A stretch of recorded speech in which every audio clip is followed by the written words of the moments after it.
No to taki efekt, tak to było. Jakbyśmy zmieniali te. No zrobimy. Godziny przez okno, nie? Otworzymy sobie tam na dajkówkę piachu. Chyba jaki będzie czysty kawałek, będzie tylko już porządek. No niestety są też minusy takich technologii.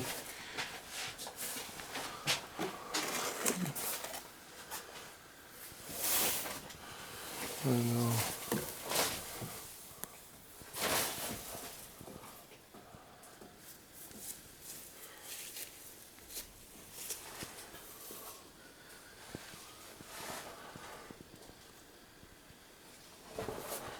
Ale miejsce fantastyczne.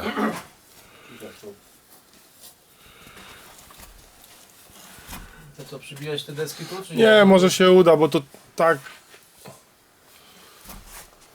nawet się dało radę zrobić. Zobaczymy, jak podwieje folię, to będziemy.